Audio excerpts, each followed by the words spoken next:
इतिहास में अगर सबसे क्रूर तानाशाह या लीडर की बात होती है तब एडोल्फ हिटलर का नाम सबसे पहले लिया जाता है, क्योंकि हिटलर पर करोड़ों लोगों को मारने का इल्जाम है। लाखों यहूदी लोगों को दर्दनाक तरीके से मरवाया था हिटलर ने। दुनिया को सबसे बड़ा आर्थिक नुकसान पहुंचाया था हिटलर ने। ऐसे कई इल्जाम हिटलर पर लगाए गए हैं। लेकिन इतिहासकारों द्वारा हिटलर के बारे में जो बताया गया है, क्या वही इतिहास है या हिटलर का इतिहास कुछ और है? तो इस वीडियो में हम वो सारी बातें जानेंगे कि हिटलर का उदय कैसे हुआ था, कैसे वो नाजी जर्मनी का लीडर बना था, उसने दूसरा विश्व युद्ध क्यों शुरू किया था, उसका बचपन कैसा था, हिटलर जर्मनी की फौज में क्यों शामिल हुआ था, फिर ऐसे कौन से हालात पैदा हुए जर्मनी में कि हिटलर ने लीडर बनना तय किया, जर्मन लोगों ने हिटलर को क्यों पसंद किया था, किस तरह से उसने जर्मनी को एक मजबूत देश बनाया, नाजी पार्टी के लिए हिटलर ने स्वस्तिक सिंबल को क्यों चुना था, हिटलर ने अपने बहुत सारे हमशक्ल क्यों बना रखे थे, और क्या हिटलर ने आत्महत्या की थी या वो एक झूठी खबर थी, और हिटलर जिस बंकर में रहता था वहां आखिरी दिनों में क्या हुआ था वो भी जानेंगे कि क्या हिटलर ने इसमें खुद को गोली मारकर आत्महत्या की थी या वो यहां से निकल गया था, और इस बंकर से जो सबूत मिले थे युद्ध के बाद उससे क्या पता चला था, वो सब विस्तार से जानेंगे कि हिटलर यहूदी लोगों को इतनी नफरत क्यों करता था। इसका जवाब भी आपको इस वीडियो में मिल जाएगा, वो भी विस्तार से। इसके अलावा और भी बहुत कुछ जानने को मिलेगा आपको इतिहास के बारे में, तो वीडियो के आखिर तक मेरे साथ बने रहिए।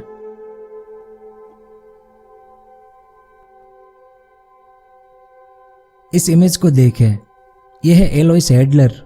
इन्हें हिटलर की बजाय लोग हिटलर नाम से बुलाते थे, इसलिए साल 1876 में इन्होंने अपना सरनेम बदलकर हिटलर कर दिया। फिर इन्होंने 48 साल की उम्र में इस क्लारा से शादी की। इस मैप को देखें, उस समय ऑस्ट्रिया हंगरी साम्राज्य के इस ब्रेनोव गांव में रहते थे ये दोनों, जो जर्मनी की बॉर्डर पर ही था। तो 20 अप्रैल 1889 के दिन इनके घर में एक बच्चे का जन्म होता है जिसका नाम एडोल्फ रखा गया। ये उस बच्चे की इमेज है, यानी हिटलर की। अब हिटलर के पिता एक कस्टम अफसर थे, तो उनके रिटायरमेंट के बाद ये लोग इस लिंच शहर में रहने आ गए। यहीं पर हिटलर का ज्यादातर बचपन बीता और यहीं पर उनकी पढ़ाई हुई। इस दौरान साल 1900 में हिटलर का छोटा भाई एडमंड की चेचक बीमारी के कारण मौत हो गई, और साल 1903 में हिटलर के पिता की भी मौत हो गई। इसके बाद हिटलर ने इस ऑस्ट्रिया हंगरी साम्राज्य की राजधानी इस वियना शहर में एक फाइन आर्ट्स एकेडमी में 2 बार अप्लाई किया, क्योंकि हिटलर को आर्टिस्ट बनना था, लेकिन उसे एडमिशन नहीं मिला। पढ़ाई में हिटलर सामान्य था, लेकिन कला में वो माहिर था। पर एडमिशन न मिलने के कारण वो वापस इस लिंच शहर में आ गया अपनी माँ के पास और हाईस्कूल की पढ़ाई करने लगा। अब यहाँ पर उनके एक टीचर थे, लियोपोल्ड पोइत्जे। ये उनकी इमेज है। तो ये उनके इतिहास के टीचर थे और हिटलर इनसे बहुत प्रभावित था। अब ये टीचर थे कट्टर जर्मन राष्ट्रवादी, तो इनकी जर्मन राष्ट्रवादी विचारधारा का हिटलर के दिमाग पर गहरा असर पड़ा। तो हिटलर इस ऑस्ट्रिया हंगरी साम्राज्य में पैदा हुआ, यहीं पर उनकी पढ़ाई लिखाई हो रही थी, लेकिन इस टीचर के कारण हिटलर उनके पड़ोसी देश जर्मनी से प्रभावित हो गया था, वो भी हाई स्कूल के दिनों में ही। और इसी हाई स्कूल में कुछ सालों बाद एक और नौजवान एडोल्फ ईचमैन, ये उनकी इमेज है, तो ये भी यहाँ पर पढ़ने आया और हिटलर की तरह ये भी जर्मनी से काफी प्रभावित हो गया इसी टीचर के कारण। और बाद में जब हिटलर जर्मनी का तानाशाह बना, तब ये Adolf Eichmann German Nazi party का एक उच्च अधिकारी बना, और इसी एडोल्फ ईचमैन ने होलोकॉस्ट यानी कॉन्सेंट्रेशन कैंप का प्लान बनाया था। होलोकॉस्ट का आयोजक ये एडोल्फ ईचमैन ही था, जिसने यहूदी और दूसरे कई समाजों के 1,10,00,000 लोगों को मौत के घाट उतर दिया था दूसरे विश्व युद्ध के दौरान। उसकी चर्चा हम आगे विस्तार से करेंगे। तो हिटलर के टीचर की यह घटना मैंने इसलिए बताई क्योंकि कई लोग कहते हैं कि हिटलर तो ऑस्ट्रिया में पैदा हुआ और इसी देश का नागरिक था, फिर वो जर्मनी का तानाशाह कैसे बन गया? तो उसका एक कारण ये टीचर लियोपोल्ड पोइत्जे थे। तो हाई स्कूल की पढ़ाई चल रही थी और बदकिस्मती से साल 1908 में कैंसर के कारण हिटलर की मां क्लारा की भी मौत हो गई। तो इसकी मां क्लारा की मौत के बाद अब हिटलर अकेला हो गया और वो इस वियना शहर में आ गया। अब पढ़ाई, खाने पीने और रहने का सभी इंतजाम उसे खुद ही करना था। तो वियना शहर में आकर हिटलर ने पोस्ट कार्ड, विज्ञापन और पेंटिंग बनाना शुरू किया। कला में तो वो माहिर ही था और उसे बेचकर कुछ पैसे कमा लेता था, जिससे उनकी आजीविका भी चलती थी। और रहने के लिए वियना म्यूनिसिपल हॉस्टलों में वो रहता था, कभी शहर के इस हॉस्टल में तो कभी उस हॉस्टल में दर दर भटक कर उसकी जिंदगी चल रही थी। तो 1908 से 1913 तक हिटलर इसी शहर में रहा, एक घुमक्कड़ की तरह, वो भी बिना परिवार के। तो इन 5 सालों में अकेलापन, गुमनामी, गरीबी और लाचारी को हिटलर ने अच्छे से महसूस किया। इसी दौरान हिटलर ने इतिहास, राजनीति, सामाजिक उत्थान जैसी कई किताबें पढ़ी। इन पुस्तकों को पढ़ने के बाद हिटलर को जो विचार आते थे, उन विचारों को अपने चित्रों में उकेर देता था और उसे बाजार में बेच देता था। लेकिन इन किताबों को पढ़ने के बाद धीरे धीरे हिटलर को राजनीति समझ में आ रही थी और अब वो हर रोज न्यूज़पेपर भी पढ़ने लगा कि ऑस्ट्रिया, हंगरी, यूरोप और दुनिया में क्या चल रहा है, वो सब जानने लगा वो। और उस समय यूरोप बारूद के ढेर पर बैठा था, कभी भी युद्ध शुरू हो सकता था, ऐसी स्थिति थी यूरोप में। अब क्या स्थिति थी, इस बारे में मैंने इस वीडियो में बताया है कि प्रथम विश्व युद्ध शुरू होने से पहले यूरोप में क्या वातावरण था। कभी समय मिले आपको तो इसे जरूर देखना। इसमें मैंने वर्ल्ड वॉर 1 का पूरा इतिहास कवर किया है। तो हिटलर इस वियना शहर में था, जहां पर बहुत सारे अलग अलग समाजों के लोग रहते थे। उसी दौरान एक जर्मन नस्लवादी राष्ट्रवाद का आंदोलन हुआ इस ऑस्ट्रिया में, और इस वियना शहर के तत्कालीन मेयर कार्ल लुयगर ने यहूदी विरोधी विचारधारा यानी एंटीसेमिटिज्म को बढ़ावा दिया कि यहूदी लोग जर्मनी के उच्च और मध्य वर्गों के दुश्मन हैं।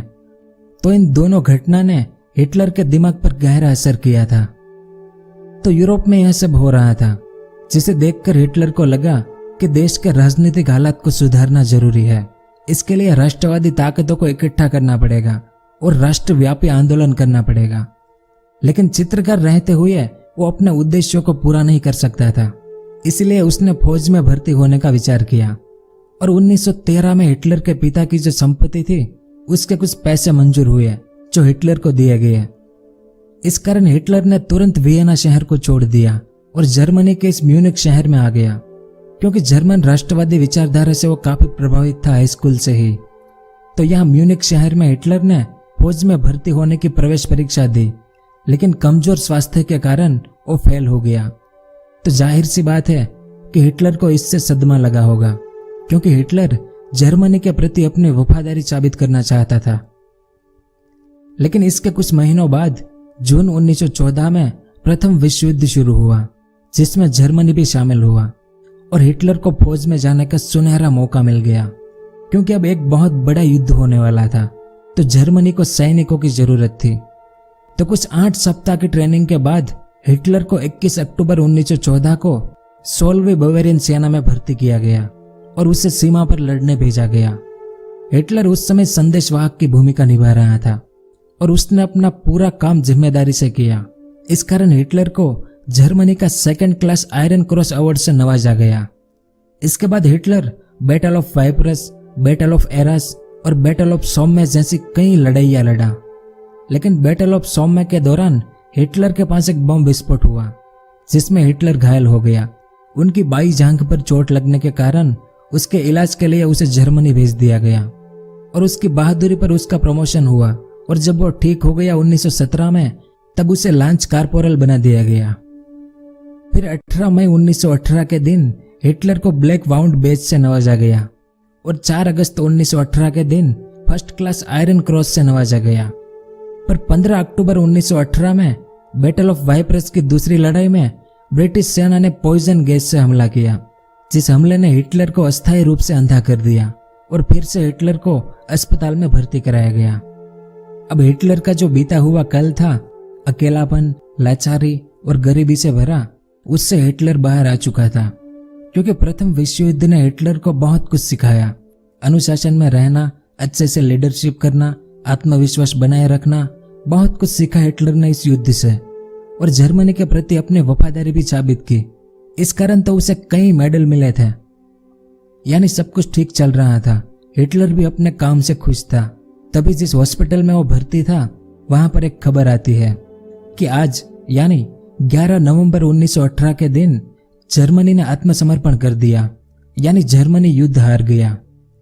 हिटलर के लिए यह एक बहुत बड़ा सदमा था, क्योंकि हिटलर और जर्मनी के कई लोगों का मानना था कि जर्मन सेना युद्ध के मैदान में इतनी मजबूत थी कि हमारा हारना नामुमकिन था। लेकिन अब जो हो गया वो तो हो गया, और जर्मनी का जो राजा था वो युद्ध के आखिरी दिनों में जर्मनी से हॉलैंड भाग गया, तो जर्मनी की सत्ता संभालने वाला कोई था नहीं अब। इस कारण 13 फरवरी 1919 के दिन स्कीडेमैन कैबिनेट बनाई गई। ये उस कैबिनेट की इमेज है। इसमें जर्मनी के राजनेता, मिनिस्टर, आर्मी अफसर जैसे बड़े बड़े लोगों ने मिलकर वेमर रिपब्लिक की स्थापना की, जिसमें जर्मनी के लिए एक नया संविधान बनाया गया। लेकिन इसमें बहुत सारी कमियां थी। इस कारण कई जर्मन लोगों को यह संविधान पसंद ही नहीं था, और ऊपर से इस कैबिनेट के मेंबर्स ने मिलकर 28 जून 1919 के दिन कठोर और अपमानजनक वर्साई की संधि पर साइन कर दिया। प्रथम विश्व युद्ध में मित्र राष्ट्रों की जीत हुई थी, जिसमें अमेरिका, फ्रांस और ब्रिटेन ये तीनों मुख्य थे। तो इन तीनों ने मिलकर जर्मनी के साथ वर्साई की संधि की। अब दुनिया भर के इतिहासकार इस संधि को जर्मनी के लिए कठोर और अपमानजनक संधि क्यों कहते हैं? इस मैप को देखें। प्रथम विश्व युद्ध से पहले ये जो ब्लैक कलर में अफ्रीकी देश है वो जर्मनी की कॉलोनीज था, लेकिन इस संधि के तहत इन कॉलोनीज को जर्मनी से छीन लिया गया, यानी जर्मनी के सभी उपनिवेशक इन तीनों ने हड़प लिया। अब इस मैप को देखें।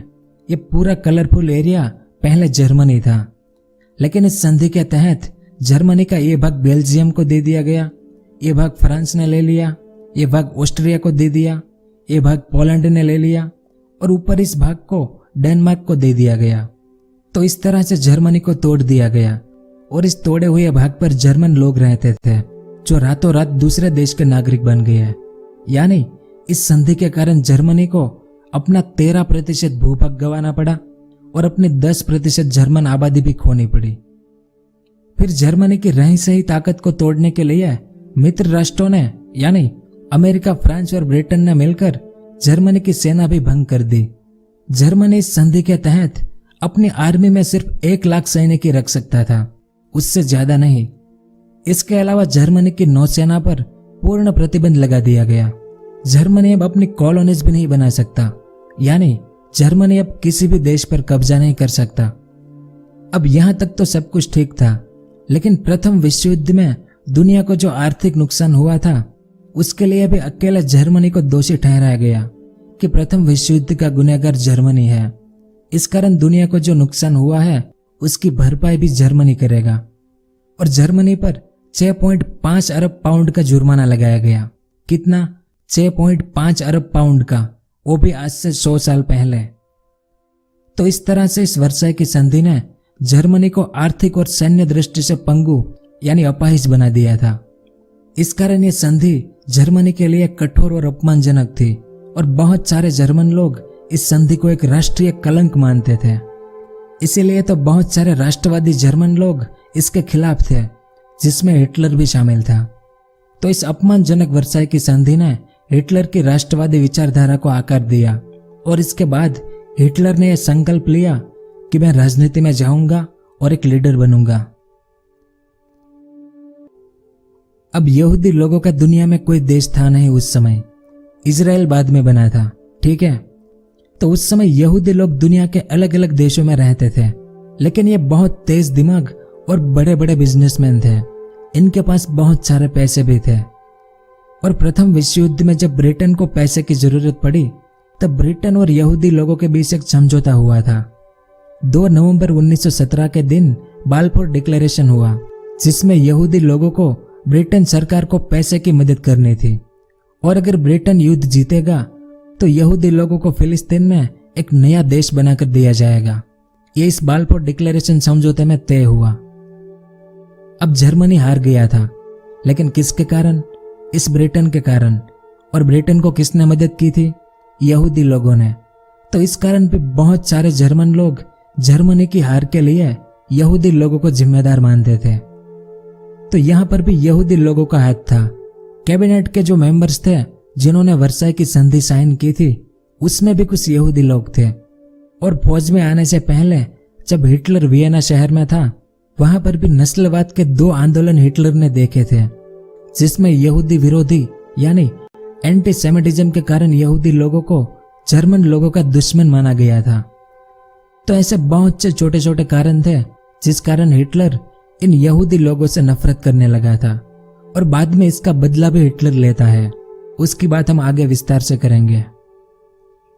तो प्रथम विश्व युद्ध के बाद जर्मनी के साथ जो हुआ था, उसे देखकर हिटलर ने राजनीति में आकर लीडर बनने का संकल्प लिया था।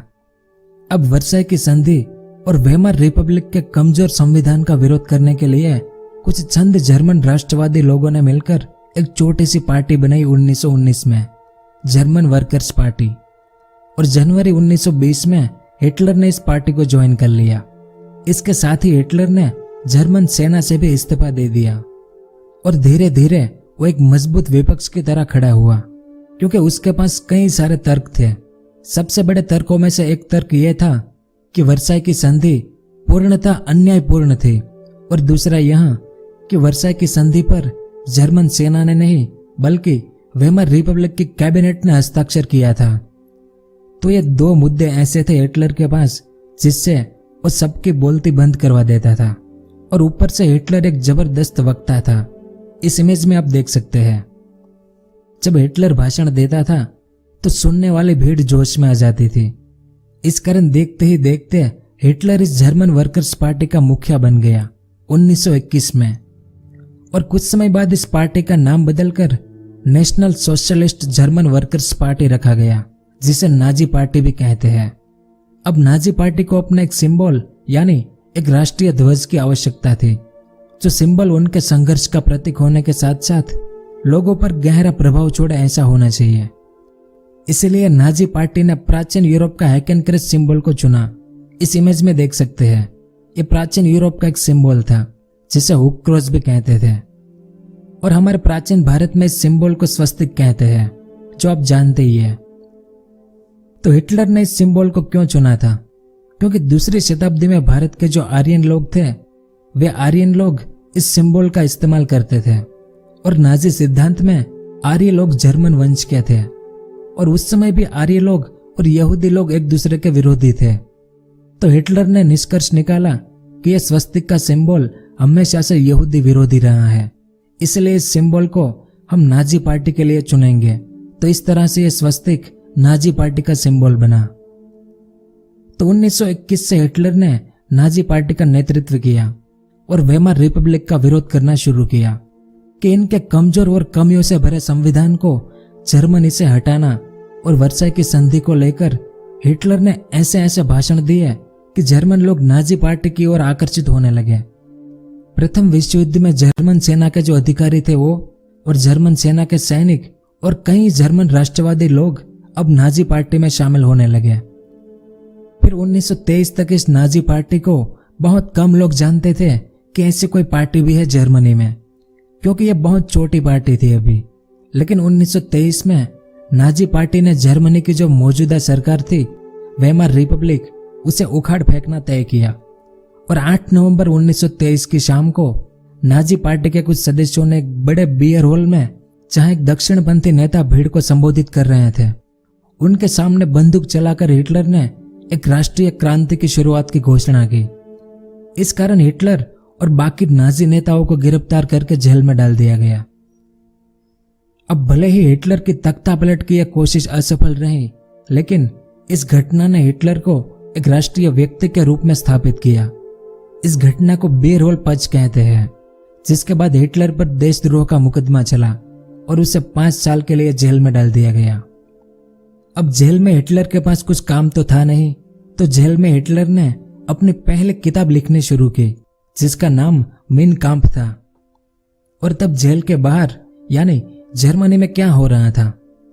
तो प्रथम विश्व युद्ध के दौरान जर्मनी ने काफी कर्जा लिया था, और युद्ध के बाद वर्साई की संधि के तहत युद्ध का सारा बोझ अकेले जर्मनी पर थोपा गया था, और जर्मनी को 6.5 अरब पाउंड का हर्जाना देने को कहा गया था। तो इस दोहरे बोझ के कारण जर्मनी के पास जो गोल्ड था यानी स्वर्ण भंडार, वो खत्म होने के कगार पर आ गया। इस कारण 1923 में जर्मनी ने कर्ज और हर्जाना देने से मना कर दिया कि हमारे पास अब कुछ भी नहीं है, इसलिए कर्ज और हर्जाना हम नहीं चुका पाएंगे। तो इसके जवाब में इस फ्रांस ने जर्मनी का मुख्य औद्योगिक इलाके पर कब्जा कर लिया। इस मैप को देखें, ये येलो लाइन वाला एरिया जर्मनी था, लेकिन वर्साई की संधि के तहत फ्रांस ने इस पर कब्जा कर लिया था। लेकिन अब कर्ज और हर्जाना चुकाने से भी जर्मनी ने मना कर दिया, तो फ्रांस ने जर्मनी की इस रूर वैली पर भी कब्जा कर लिया, जो जर्मनी का विशाल कोयला भंडार था। तो इसके जवाब में मौजूदा जर्मन सरकार यानी वेमर रिपब्लिक ने उनकी जो करेंसी थी मार्क, उनकी छपाई करना शुरू कर दिया, और थोड़ी बहुत नहीं बल्कि बहुत ज्यादा नए नोट छापे गए, जिस कारण जर्मनी की करेंसी मार्क का मूल्य तेजी से गिरने लगा। अप्रैल में $1 के बराबर 24,000 मार्क थे।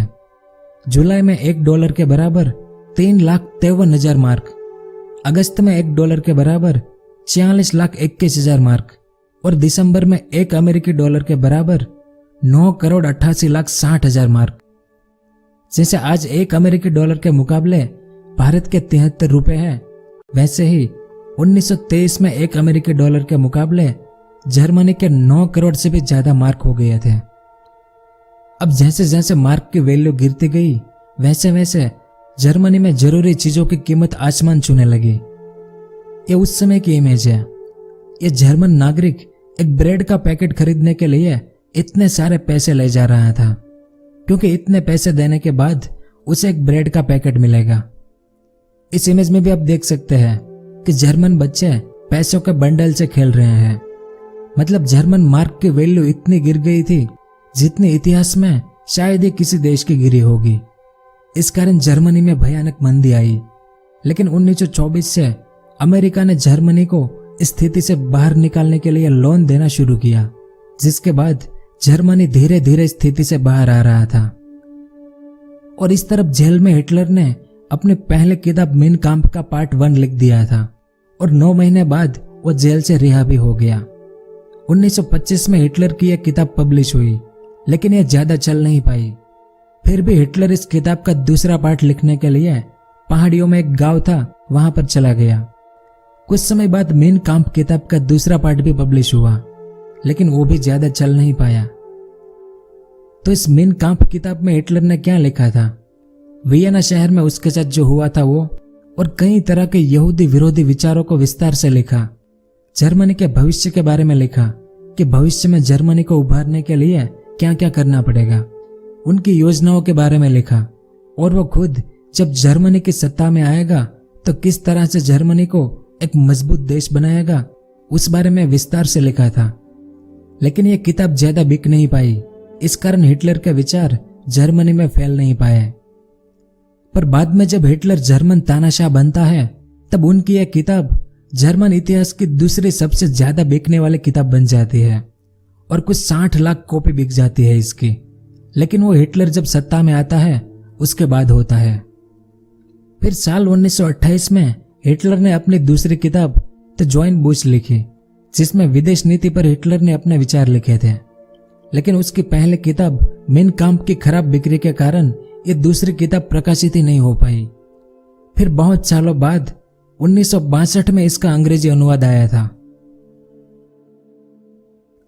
तो 1924 से अमेरिका लोन दे रहा था जर्मनी को, इस कारण सब कुछ ठीक चल रहा था। लेकिन 1929 में अमेरिकी शेयर बाजार के गिरने के साथ ग्रेट डिप्रेशन यानी महामंदी की शुरुआत हुई, जिसने अमेरिका की कमर तोड़ दी, जिसका असर पूरी दुनिया पर भी हुआ था। लेकिन सबसे ज्यादा असर जर्मन अर्थव्यवस्था पर हुआ, क्योंकि जर्मनी की मौजूदा सरकार वेमर रिपब्लिक अमेरिकी लोन से ही अपना देश चला रही थी। लेकिन अमेरिका में महामंदी आने के बाद जर्मनी को लोन मिलनी बंद हो गई। कब? 1929 के ग्रेट डिप्रेशन के बाद से। और 1929 तक हिटलर की नाजी पार्टी जो थी वो भी जर्मन लोगों को कुछ खास आकर्षित नहीं कर पाई थी। यानी इस पार्टी को अब भी बहुत कम लोग सपोर्ट करते थे, क्योंकि 1929 के जर्मन इलेक्शन में 3 पार्टियां मुख्य थी। एक उनकी मौजूदा सरकार वेमर रिपब्लिक, दूसरी कम्युनिस्ट पार्टी और तीसरी नाजी पार्टी, जिसमें नाजी पार्टी को सिर्फ 2.6% वोट मिले और बाकी 97.4% वोट वेमर रिपब्लिक और कम्युनिस्ट पार्टी को मिले थे। और 1929 में फिर से वेमर रिपब्लिक पार्टी जीत गई। तो 1929 से जर्मनी की हालत खराब होना शुरू हुई। मजदूर या तो बेरोजगार होते गए या फिर उनका वेतन बहुत कम हो गया और देखते ही देखते 60 लाख जर्मन लोग बेरोजगार हो गए। ज्यादातर जर्मन नौजवान ऐसे बोर्ड लेकर सड़कों पर घूमते थे कि मैं कोई भी काम करने को तैयार हूं। इस इमेज में आप देख सकते हैं। या तो जर्मन नौजवान ताश खेलते थे या फिर रोजगार दफ्तरों में लंबी लंबी कतार में खड़े पाए जाते थे। और जैसे जैसे रोजगार खत्म हो रहे थे वैसे वैसे नौजवान चोरी, लूट जैसे आपराधिक गतिविधियां करने लगे थे। धीरे धीरे जर्मन बैंक दिवालिया हो गया। रोजगार लगभग खत्म हो चुका था और लोगों को अब भूखमरी का डर सता रहा था। यानी पूरा जर्मनी अब गहरे आर्थिक संकट में डूब रहा था। लोगों को यह डर सता रहा था कि काम नहीं मिलेगा तो हम खाएंगे क्या। जर्मन लोग लाचार और हताश हो गए थे उनकी मौजूदा सरकार वेमर रिपब्लिक से। और ऐसे हालात में जर्मन लोगों को एक नया लीडर चाहिए था जो जर्मनी को इस आर्थिक संकट से बाहर निकाल सके। तो लीडर बनने की दौड़ शुरू ही थी जर्मनी में, लेकिन हिटलर से मुकाबला करना किसी के बस की बात नहीं थी, क्योंकि हिटलर एक जबरदस्त वक्ता था।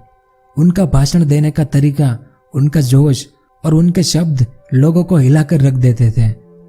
हिटलर अपने भाषण में एक शक्तिशाली जर्मन राष्ट्र की स्थापना, वर्साई की संधि में जर्मनी के साथ जो नाइंसाफी हुई थी उसका बदला लेना और जर्मनी की खोई हुई प्रतिष्ठा वापस दिलाने का आश्वासन देता था। हिटलर अपने भाषणों के दौरान लोगों को रोजगार दिलाना और नौजवानों को बेहतर भविष्य देने का वादा करता था। हिटलर ने यह भी आश्वासन दिया कि वो जर्मनी को विदेशी ताकतों से मुक्त कराएगा और तमाम विदेशी साजिशों का मुंह तोड़ जवाब देगा। हिटलर ने जर्मनी के आर्थिक संकट के लिए वर्साई की संधि और मौजूदा सरकार वेमर रिपब्लिक को जिम्मेदार ठहराया। और इसी दौरान यानी साल 1930-31 में नाजी पार्टी के सदस्यों की संख्या बढ़ने लगी और नाजी पार्टी के लोग अब पूरे जर्मनी में बड़ी बड़ी रैलियां निकालने लगे अपने स्वस्तिक झंडे के साथ। और नाजी पार्टी के लोगों ने हिटलर को एक मसीहा, जर्मनी का रक्षक और एक ऐसे लीडर के रूप में पेश किया जर्मन लोगों के सामने कि मानो हिटलर ने जर्मनी को उभारने के लिए ही अवतार लिया हो। अब जिस देश को इतने बुरे तरीके से तोड़ा मरोड़ा गया हो, जिस देश का इतना बुरा शोषण हुआ हो और ऊपर से जो देश इतने भयानक आर्थिक संकट से जूझ रहा हो, उस देश के लोगों को अब हिटलर के भाषण बहुत आकर्षित करते थे। लोगों को लगने लगा कि हिटलर और उसकी नाजी पार्टी ही जर्मनी को इस आर्थिक संकट से बाहर निकाल सकती है। और फिर 1933 में जर्मन इलेक्शन हुए जिसमें नाजी पार्टी को यानी हिटलर को 34% वोट मिले। उस समय जर्मनी के राष्ट्रपति थे हिडेनबर्ग, ये उनकी इमेज है और यह है हिटलर। हिटलर को 34% ही वोट मिले थे, लेकिन जर्मनी में उनकी लोक चाहना को देखकर 30 जनवरी 1933 के दिन राष्ट्रपति ने हिटलर को जर्मनी का चांसलर बनाया, जो मंत्रिमंडल में सबसे बड़ा पद था।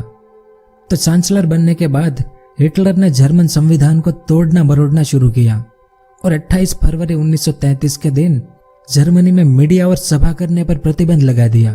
और इसके बाद हिटलर ने जर्मनी में जो कम्युनिस्ट पार्टी थी उनको निशाना बनाया और इस पार्टी के सभी सदस्यों और नेताओं को जेल में डाल दिया, जिन्हें बुरी तरह से प्रताड़ित किया और उसमें से कईयों की मौत भी हो गई।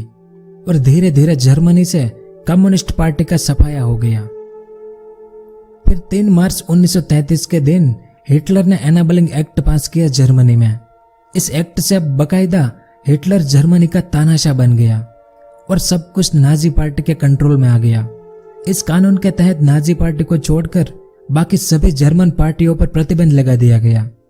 जर्मनी की सेना, अर्थव्यवस्था, मीडिया और न्यायपालिका, अब इन सब पर नाजी पार्टी का कंट्रोल हो गया। इसके बाद हिटलर ने 4 अलग अलग तरह के सुरक्षा बल बनाए जर्मनी और जर्मन लोगों पर निगरानी करने के लिए, जो एक तरह से जर्मन पुलिस थी लेकिन अलग अलग तरह की, जिसमें से एक थी एसए, ये पुलिस सेना थी। दूसरी थी गेस्तापो, एक तरह से गुप्त पुलिस थी। तीसरी थी एसएस, जो नियंत्रण पुलिस थी। और आखिरी एसडी सुरक्षा सेवा का गठन किया।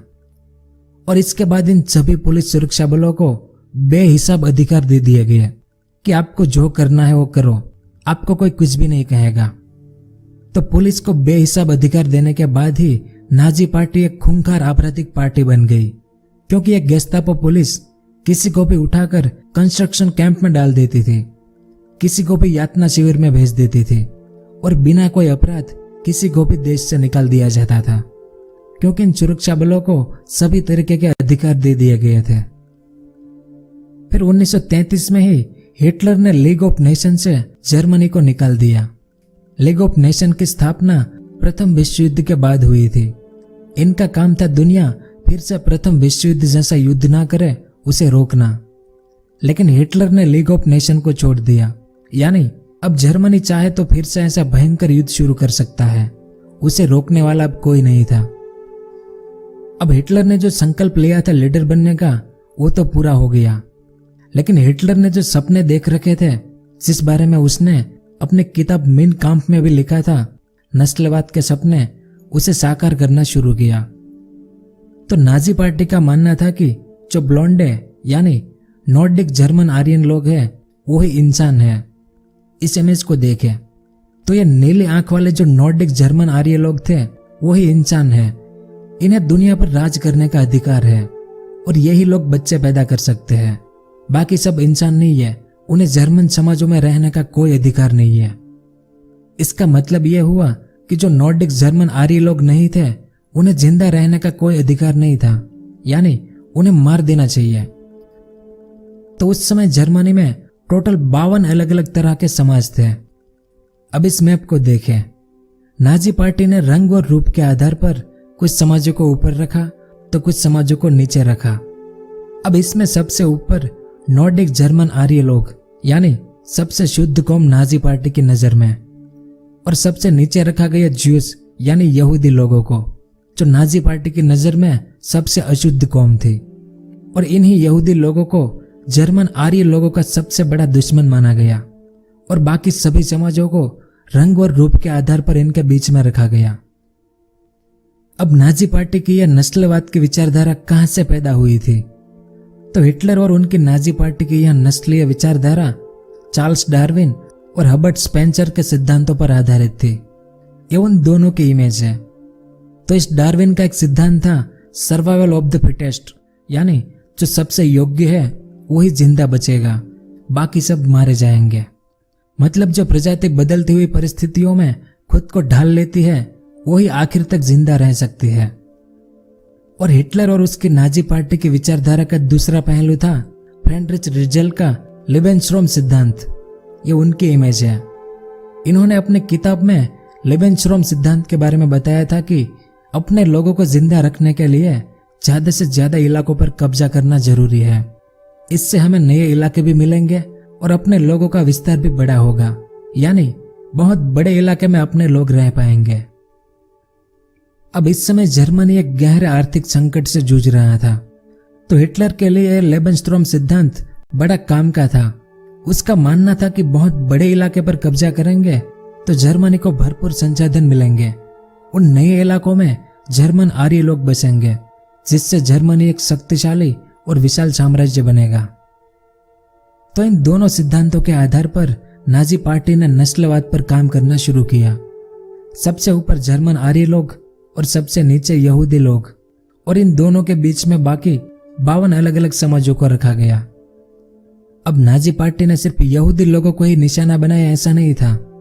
इस इमेज को देखें, ये लोग जर्मनी के जिप्सी समाज के लोग थे और इनके अलावा जो अश्वेत समाज के लोग थे, इनकी पहले जर्मन नागरिकता छीन ली गई और बाद में पूरे जर्मनी में टोटल 5 लाख जिप्सी और अश्वेत समाज के लोग थे, जिसे नाजी पार्टी ने मरवा दिया।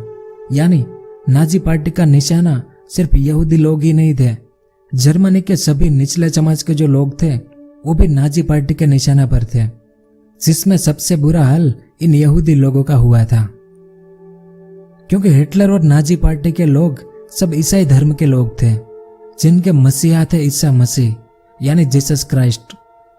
तो 2000 साल पहले यहूदी लोगों ने ईसा मसीह को सूली पर लटका दिया था। इस कारण कई ईसाई लोगों की नजर में यहूदी लोग हत्यारे थे। ये लोग धन उधार देकर बहुत पैसे वाले बन गए थे। इस कारण यूरोप में कई सदियों से इन यहूदी लोगों पर अत्याचार हो रहे थे जिसे इतिहास में एंटीसेमिटिज्म कहते हैं। तो हिटलर से पहले यूरोप में समय समय पर जब यहूदी लोगों को मारा जाता था, तब यहूदी लोगों को एक ऑप्शन दिया जाता था कि या तो आप ईसाई धर्म अपना लो या फिर मर जाओ। लेकिन हिटलर ने यह ऑप्शन भी निकाल दिया। हिटलर की नज़र में इस समस्या का सिर्फ एक ही हल था कि यहूदी लोगों को पूरी तरह से खत्म कर दिया जाए। तो हिटलर इस माया जाल से जर्मनी को बाहर निकालना चाहता था। इस कारण 1933 के बाद सारा खेल शुरू किया उसने। सबसे पहले हिटलर ने यहूदी लोगों पर बहुत सारे प्रतिबंध लगाए कि यहूदी लोग जर्मन लोगों से शादी नहीं कर सकते। जर्मनी के राष्ट्रध्वज पहनाने पर पाबंदी लगा दी गई। यहूदी लोगों को सरकारी नौकरी से निकाल दिया। यहूदी लोगों के व्यवसायों का बहिष्कार किया गया और यहूदी लोगों की संपत्ति उनसे छीन ली गई। फिर नाजी पार्टी ने यह नियम बनाया कि जो यहूदी लोग हैं उन्हें स्टार ऑफ डेविड का सिंबल पहनना पड़ेगा ताकि इनकी पहचान हो सके कि ये यहूदी है। इस इमेज में आप देख सकते हैं, इस सिंबल को हमेशा यहूदी लोगों को पहनना पड़ता था। अगर वो ऐसा करने से मना करें तो उन्हें सख्त से सख्त सजा दी जाती थी। और पूरे जर्मनी में जितने भी यहूदी लोग थे उन्हें एक जगह पर इकट्ठा किया जाने लगा। इस इमेज को देखें। इस तरह से सभी यहूदी लोगों को जर्मनी की एक खास जगह पर इकट्ठा किया। तो जर्मनी के अंदर कुछ ऐसा चल रहा था। अब जर्मनी की बॉर्डर पर एक नया खेल शुरू किया हिटलर ने, यानी दूसरा विश्व युद्ध, वर्ल्ड वॉर 2। अब इस बारे में आपको विस्तार से जानना है तो आप मेरी वर्ल्ड वॉर 2 की ये वाली वीडियो देख लेना। इसमें सब विस्तार से समझाया है मैंने। अब इस मैप को देखें तो 1936 में हिटलर ने पहले इस राइनलैंड पर कब्जा कर लिया, इसके बाद इस ऑस्ट्रिया पर, इसके बाद पहले इस बैगनी कलर वाले सुडेटनलैंड और बाद में इस पूरे चेकोस्लोवाकिया पर नाजी पार्टी ने कब्जा कर लिया क्योंकि इसमें जर्मन लोग रहते थे। लेकिन वर्साई की संधि के तहत इन एरिया को जर्मनी से छीन लिया गया था, जो हिटलर ने वापस ले लिया 1938 तक में। अब इस मैप को देखें तो इसके बाद जर्मनी और यूएसएसआर ने मिलकर पोलैंड पर हमला किया, जिसके साथ दूसरा विश्व युद्ध शुरू हुआ। पोलैंड को हराकर आधा पोलैंड यानी ये ऑरेंज कलर वाला हिटलर के कब्जे में आ गया। इसके बाद पोलैंड के लोगों को अपना घर बार छोड़कर पोलैंड की एक जगह पर इकट्ठा किया गया। जैसे यहूदी लोगों को जर्मनी की एक जगह पर इकट्ठा किया गया था, वैसे ही पोलैंड के लोगों को पोलैंड में एक जगह पर इकट्ठा किया गया। अब इस मैप को देखें। ये डार्क रेड कलर में जो है वो दूसरे विश्व युद्ध के पहले जो जर्मनी था वो है। लेकिन 1941 आते आते हिटलर यानी नाजी सेना ने ज्यादातर यूरोपीय देशों पर कब्जा कर लिया था। रेड कलर में जो देश हैं वो सभी हिटलर के कंट्रोल में आ गए थे। तो 1941 के बाद हिटलर ने इस पूरे भाग पर अलग अलग जगहों पर यातना शिविर बनाने शुरू किए, यानी होलोकॉस्ट के लिए कंसंट्रेशन कैंप बनाए। इस मैप को देखें। इसमें जो रेड कलर के निशान हैं उन सभी जगहों पर ऐसे कंसंट्रेशन कैंप बनाए गए और पोलैंड के लोगों को एक जगह पर इकट्ठा किया गया था उन्हें, जर्मनी में यहूदी लोगों को एक जगह पर इकट्ठा किया गया था उन्हें, और बाकी सभी निचले समाज के लोगों को इसके अंदर डाल दिया। इसके बाद हिटलर के कब्जा इस पूरे यूरोप से ऐसे सभी लोगों को ट्रेन में भर भर कर लाया जाता था और उन्हें भी इस कैंप में डाल दिया गया। नाजी सेना का मानना था कि इन लोगों को जिंदा रहने का कोई अधिकार नहीं है। इन लोगों से इन कैंप में रात दिन काम करवाया जाता था।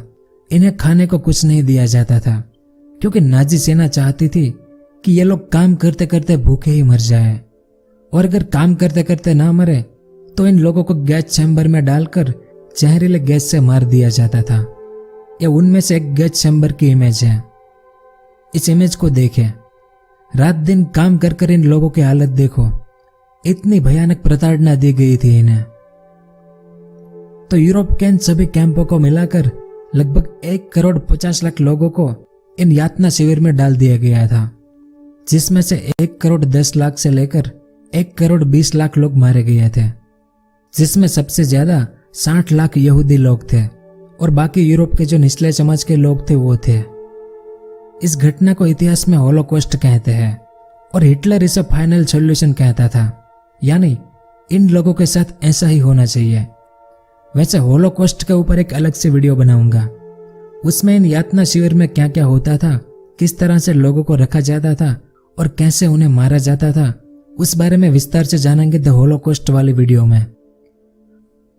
तो होलोकॉस्ट के बारे में इतिहास में ऐसा बताया गया है, लेकिन होलोकॉस्ट डैनियल में यह बताया गया है कि होलोकॉस्ट के दौरान ऐसा नहीं हुआ था जैसा इतिहास में बताया गया है। हिटलर को बदनाम करने के लिए होलोकॉस्ट का गलत इतिहास पढ़ाया गया है लोगों को, क्योंकि होलोकॉस्ट में 1 करोड़ से ज्यादा लोग मरे थे, ये झूठ है। असल में होलोकॉस्ट के दौरान कुछ 10 लाख लोग ही मरे थे, ऐसा होलोकॉस्ट डैनियल में बताया गया है। इस बारे में आप खुद ही गूगल कर लेना और फिर आपको जो सही लगे वो मानना। इस थ्योरी के बारे में हम द होलोकॉस्ट वाली वीडियो में विस्तार से जानेंगे। और एक बात हमेशा याद रखना कि इतिहास वो लोग लिखते हैं जो जीतते हैं, हारने वाले मारे जाते हैं या फिर उन्हें जेल में डाल दिया जाता है। तो यातना शिविरों में लोगों का मरना जारी था, तभी हिटलर एक गलती कर बैठा। यूरोप का एक बहुत बड़ा एरिया कब्जाने के बाद भी हिटलर और एरिया पर कब्जा करना चाहता था, इसलिए उसने यूएसएसआर पर हमला किया। शुरुआत में हिटलर काफी सफल हुआ और इसने 2 साल तक यूएसएसआर के इस भाग पर कब्जा भी कर लिया। लेकिन उसके बाद 1944 में हिटलर की उल्टी गिनती शुरू हुई और ऊपर से अमेरिका भी इस युद्ध में शामिल हो चुका था। इस मैप को देखें, यहां नीचे से अलाइड आर्मी ने हमला शुरू किया, इस तरफ यूएसएसआर की आर्मी जर्मनी की तरफ आगे बढ़ रही थी और इस तरफ फ्रांस की नॉर्मंडी से भी अलाइड आर्मी आगे बढ़ रही थी, जिसमें अमेरिका, ब्रिटेन, फ्रांस और कनाडा जैसे कई देशों की आर्मी शामिल थी। तो हिटलर का यह जो विशाल साम्राज्य था वो धीरे धीरे सिकुड़ता जा रहा था, क्योंकि 3 ओर से हमला शुरू हुआ और 15 मई 1945 के दिन यूएसएसआर और अलाइड आर्मी दोनों जर्मनी की राजधानी बर्लिन शहर में आ गई, जहां पर हिटलर रहता था। उस बर्लिन शहर में इस इमेज को देखें, बर्लिन का ये वो किला है जिसमें हिटलर रहता था, लेकिन इसके नीचे जमीन में बंकर बनाए गए थे, जिसमें एक खुफिया सुरंग भी थी चुपके से बाहर निकलने के लिए। अब सुरंग को लेकर विवाद है, कुछ लोगों का कहना है कि सुरंग थी, तो कुछ लोगों का कहना था कि कोई सुरंग नहीं थी। इस इमेज में आप देख सकते हैं किले के नीचे ऐसे रूम बनाए गए थे। यहाँ पर हिटलर और उसकी प्रेमिका ईवा ब्राउन दोनों और हिटलर के कुछ खास लोग, जिन पर हिटलर को पूरा भरोसा था, ऐसे लोग यहाँ पर रहते थे। अब यूएसएसआर और अलाइड आर्मी दोनों ने मिलकर बर्लिन शहर पर इतनी बमबारी की कि बर्लिन अब तबाह हो चुका था, पूरा शहर एक खंडर बन चुका था और हिटलर की हर कोशिश नाकाम हो गई अलाइड आर्मी और यूएसएसआर की आर्मी को हराने की। ऐसे में हिटलर के सेना अधिकारी हिटलर को खबर देते हैं कि अब हम ये युद्ध नहीं जीत सकते, हमारी हर कोशिश नाकाम हो गई। और इसके बाद हिटलर को आभास हुआ कि अब मेरी मौत पक्की है। लेकिन जैसे इटली के तानाशाह बेनिटो मुसोलिनी को मारा गया था, जो हिटलर का खास दोस्त था, क्योंकि इस युद्ध में मुसोलिनी हिटलर के साथ ही था, तो मुसोलिनी को बहुत बुरे तरीके से तड़पा कर मारा गया था। इस कारण हिटलर नहीं चाहता था कि उनकी मौत भी मुसोलिनी की तरह हो। अब इस घटना को आप अपनी आंखों से देखने की कोशिश करें कि 29 अप्रैल 1945 के दिन पूरे बर्लिन शहर पर बमबारी हो रही है और यहाँ नीचे बंकर में हिटलर अपनी प्रेमिका ईवा के साथ शादी कर रहा है। हिटलर के खास लोग जश्न मना रहे हैं, यानी जर्मनी तबाह हो रहा है और ये लोग पार्टी का मजा ले रहे थे। अब हिटलर ईसाई धर्म से था, तो ईसाई धर्म में मरने के बाद लाश को दफनाते हैं, लेकिन हिटलर ने अपने खास लोगों को बुलाया जो उस बंकर में उसके साथ थे और उन्हें कहा कि अगर मैं मर जाऊं तो मेरी लाश को पहले जला देना और बाद में मुझे दफनाना। उसके बाद मेरे कमरे में जितनी भी चीजें हैं उन सबको भी जला देना, सिर्फ एक पेंटिंग को छोड़कर। इसके बाद अगले दिन हिटलर ने अपने सबसे खास गार्ड रोचस मिच को बुलाया। ये उनकी इमेज है। हिटलर ने इससे कहा कि मैं अपने कमरे में जा रहा हूं और मुझे बिल्कुल भी डिस्टर्ब मत करना।